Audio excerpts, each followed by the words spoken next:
Well, hello and welcome. We got ourselves a game here, and it is between Student and a very good game from Black, who got a free piece apparently in the middle of the game and then won.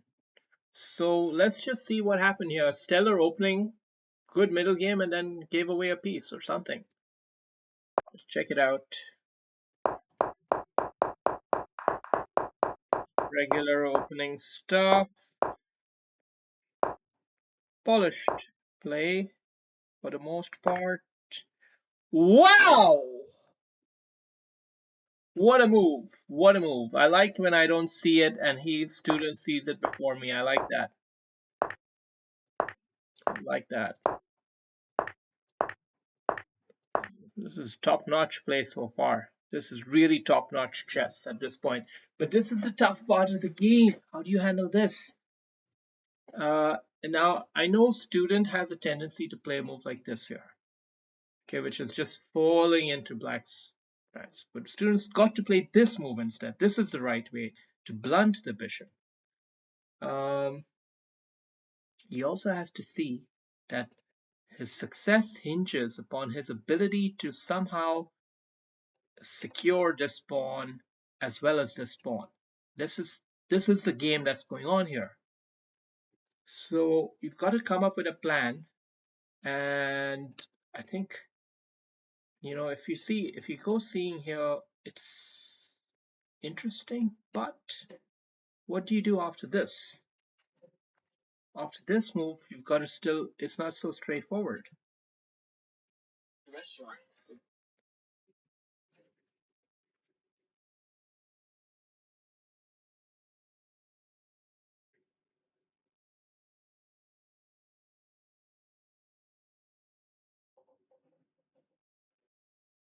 So So I don't know. I like the look of Rook A2 personally. Okay, Knight A3. Wow, Knight A3. But D4 played, and it's an improvement over C4. Definitely an improvement. But let's just see why computer thinks this is better. I guess it's simpler. It's simple. It just allows the rook to come here, and the knight does have a good square here, so it's kind of logical, even though it seems like an awkward square. And the reason why pawn up is not so great is because it allows him to attack it and therefore allows him to coax the pawn forward, opening up the bishop, keeping that permanent diagonal for himself. And that's exactly what black played here. So this is a challenging position now. And wow, black playing solid, white playing hard. Lot of good chess, good trying chess, uh, but now what? That's the big question. Now what?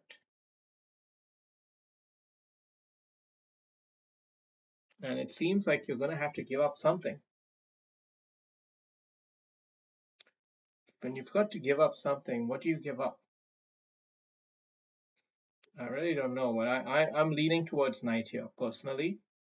Blunting all of this pressure and allowing him to take this and then offering a trade of rooks and trying to reverse the pressure onto this pawn. That's what I would have personally done. This move, not doing anything, really. Computer likes that you just move away. Give it. Just give it. Let the pressure come, and let him take the pawn and then simplify or something. Yeah, fair enough. Okay, but black doesn't take it with the optimal piece here. He takes it with the bishop, which is generally not right. Generally, you want to take something with the potential of the hidden attack and also attacking other pieces. So, a fairly simple defense, but not not a straightforward position here. I think white kind of has to make a move like this.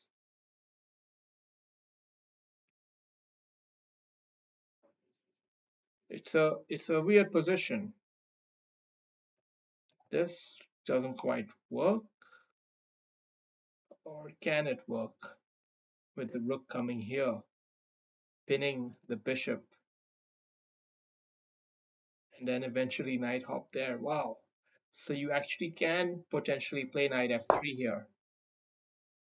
Wow. White going double-edged, very high level play in a way.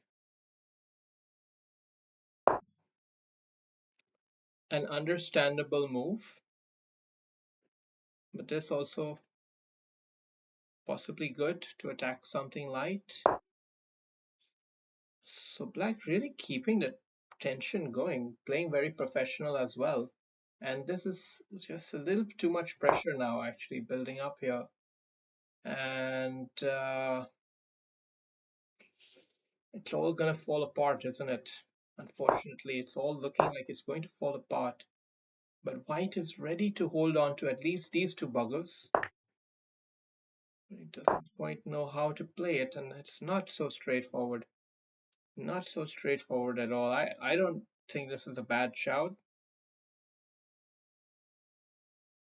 but apparently you really needed to go here and give this kind of central pawn mass kind of idea. Yeah, it gives a little bit more steam. So knight here with the idea of basically getting this big pawn mass going over here. That's the thinking behind it. But knight here also has something. At least you're getting something. Let's just do it, man. You want to do it? Let's just do it. Okay, that's kind of how you. But this last rook trade is a frustrated one. It's a frustrated one, and we're gonna have to just call a spade a spade.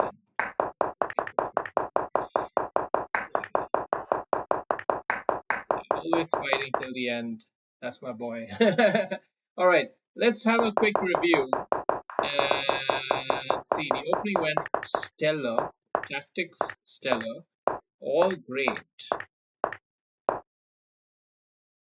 Not horrible move, but somehow it made it a very difficult position to play here. Very difficult position to play accurately because you have to give up something. And that's what makes it hard to find good moves. Personally, here I would have gone with the knight to f3, as I said.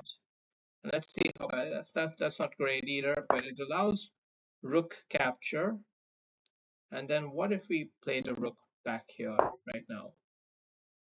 Then the rook can go to c4. And then what?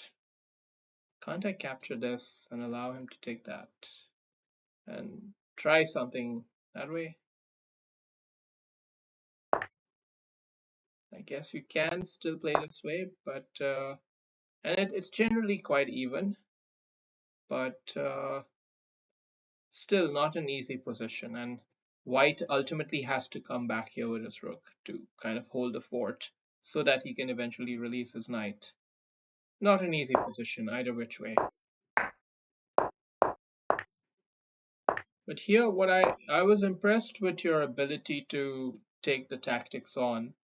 I was seeing over here that it could be possible to even play knight f3 because very counterintuitively, the rook can't capture the pawn because rook e1 comes in and all of a sudden it's like, bishop's fucked.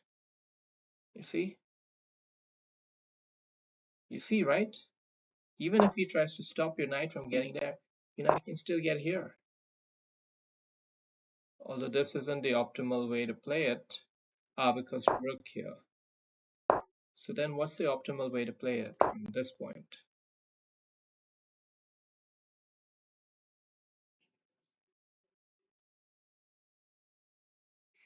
Just hold the pressure.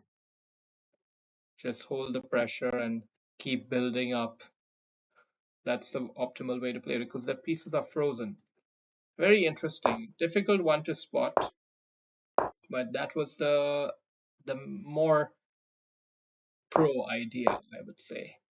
And this, yeah, passive move always will incur risk, but at the same time, I understand it. The general idea was to always to get that big pawn mass going. That was the key for you. When you have big center, you got to get that big pawn mass going. All right, cheers.